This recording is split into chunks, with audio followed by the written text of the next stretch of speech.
So what does it mean to be a man? Do you have to be a fan of Hulk Hogan ripping his shirt off at the RNC? CNN apparently thinks the DNC is trying to appeal to dudes who may not be as masculine as their Republican counterparts. Listen to this.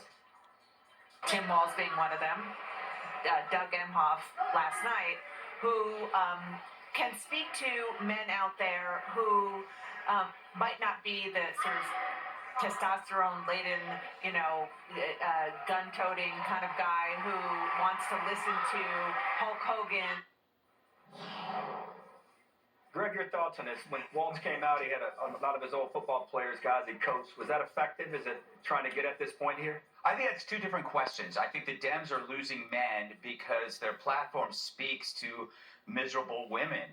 And the low testosterone male that they're talking about is another creation aimed at feeding women the wrong remedy for the illness that they have caused by leftism.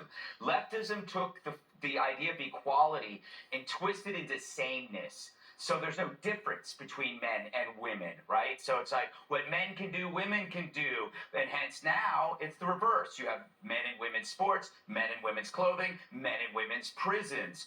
But women are different. And whether you're a feminist, Democrat, or Republican, or libertarian, women appreciate the distinction, and real men embrace the distinction. Research shows a high rate of mental illness among liberal single women. I believe it has something to do with an elimination of the traditional sex differences. Once you blend the differences, what happens is you're going to deny the natural empathy that men give to women. If you're married, you understand this. It doesn't matter what a woman's political beliefs are. You have to treat her like a woman.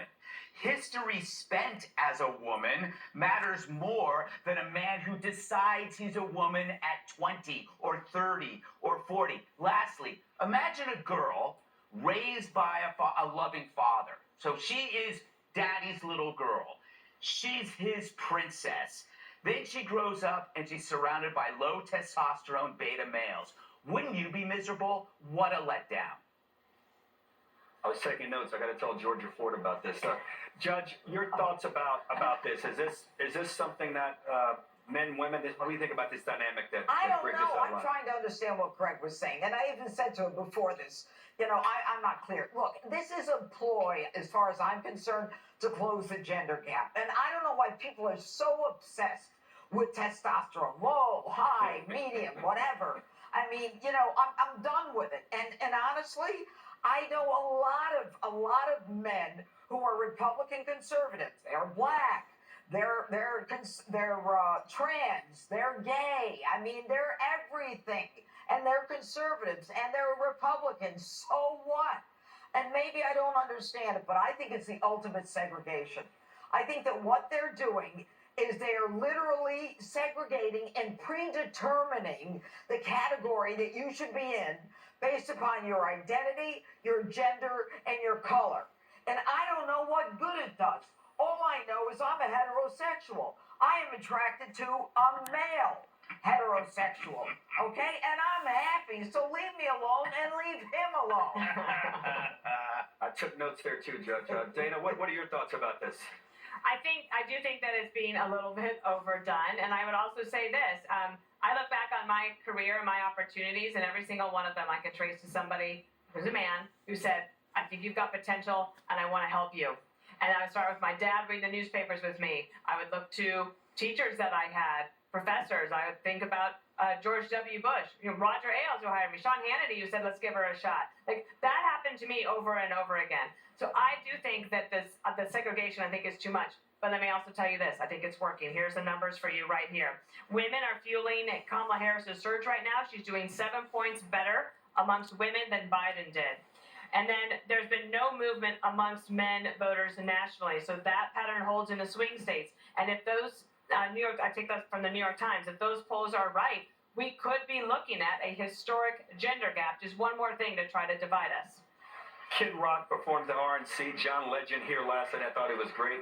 Jesse, you listen to rap music sometimes, and you put Coltrane on last week coming into your segment. How do you feel about this? Can men listen to Coltrane and listen to hip hop? Are you inferring that listening to Coltrane is low testosterone? Some might perceive it. I don't. I like Coltrane. Oh, wait. Well, now I should reconsider. Hold my hand, Dana. Oh God. Yes. Here we go. Being a real man is about having personal responsibility. It's about protecting your family. It's about having self-respect. Yep. It's about financial security, and it's about leadership. If those things are turnoffs for the Democratic Party, you can have the other men. The real men will take care of the country, and the other men can just sit down with the women and watch Netflix. All right? Now I see I had why you more to want. say. You didn't need my hand You until the started to last. squeeze. No, but you didn't need my hand. I'm with you. You I guys can't wait to watch Emily in Paris with you anyway. Dana, Ahead. no, that wasn't me.